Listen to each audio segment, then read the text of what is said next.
अस्सलाम वालेकुम व्यूवर्स, मेरा उर्दू यूट्यूब चैनल पे आने का बहुत बहुत शुक्रिया। आज जो वीडियो है बहुत ज़्यादा डिफरेंट टॉपिक के ऊपर है। इसमें मैं आपको बताऊंगा कि अगर आप किसी घर या दुकान के मालिक हैं और आपने उसे किराए पे दिया हुआ है और किराएदार ने कब्ज़ा कर लिया है और वो आपका घर जो है वो फॉर एग्ज़ाम्पल खाली नहीं करना चाह रहा और वो आपको किराया भी नहीं दे रहा और बैठ गया है वो आपके घर में, तो उसको हटाने के लिए, उसको निकालने के लिए क्या कानूनी तरीका इख्तियार किया जाए, तो इसके लिए हमें क्या करना होगा ये हम डिस्कस करेंगे इस वीडियो में। लेकिन वीडियो को आगे बढ़ाने से पहले आपसे गुजारिश है कि अगर आप पहली दफ़ा आएँ तो काइंडली सब्सक्राइब कीजिए मेरे चैनल को, ताकि आपको मज़ीद इन्फॉर्मेटिव वीडियोज़ भी मिलती रहें। तो दोस्तों, अक्सर ऐसा होता है कि किराएदार जो है वो ना तो किराया दे रहा होता है और ना वो घर छोड़ रहा होता है। तो किराएदार को निकालने के मुख्तलिफ रीज़न्स हो सकते हैं, जिसका सबसे बड़ा रीज़न ये है कि एक तो ये कि वो किराया नहीं दे रहा है और वो घर भी खाली नहीं कर रहा। दूसरी बात यह है कि आपने उसे घर रहने के लिए दिया था लेकिन वो किसी और मकसद के लिए घर को यूज़ कर रहा है। फॉर एग्ज़ाम्पल, उसने अपने रहने के लिए किराए पे लिया था लेकिन वो अब वहाँ कोई बिज़नेस एक्टिविटी कर रहा है, या उसने कोई झेली किराएदार रखे हुए हैं, या कोई भी वो इलीगल एक्टिविटी वहाँ पर कर रहा है। तो ऐसी सूरत में लैंडलॉर्ड या ऑनर ने एक लीगल नोटिस जो है वो थ्रू एडवोकेट उसे सेंड करना होता है, जो रजिस्टर्ड पोस्ट एडी के ज़रिए भेजा जाएगा। रजिस्टर्ड पोस्ट एडी का मतलब है एक्नॉलेजमेंट कार्ड या रिसिप्ट, जो कंसाइनमेंट की डिलीवरी का एक सॉलिड सबूत होती है और इसे कोर्ट मैटर्स के लिए भी वैलिड डॉक्यूमेंट समझा जाता है। तो इस नोटिस में माकूल वजह लिखी होगी कि फॉर एग्ज़ाम्पल हमको ये जो घर है वो खाली करवाना है क्योंकि अब हम इसमें ख़ुद रहना चाहते हैं, शिफ्ट होना चाहते हैं, या तुमने जो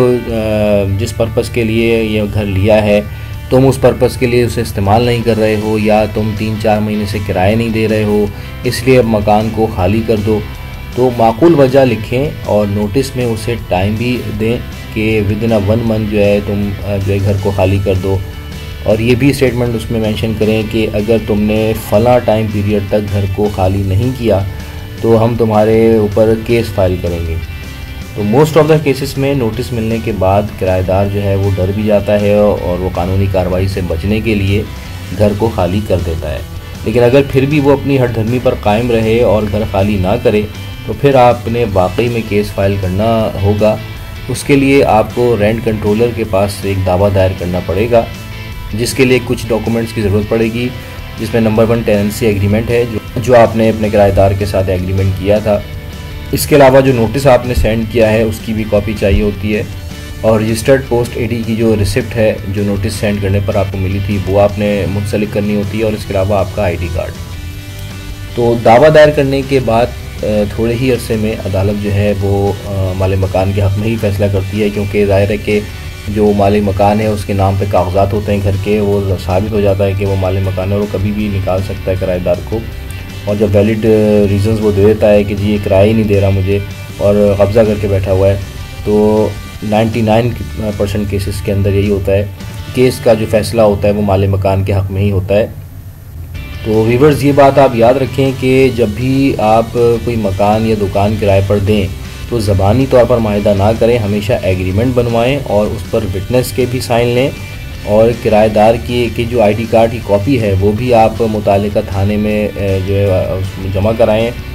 रेंट एग्रीमेंट के साथ, ताकि इन फ्यूचर आपको परेशानी का सामना ना करना पड़े।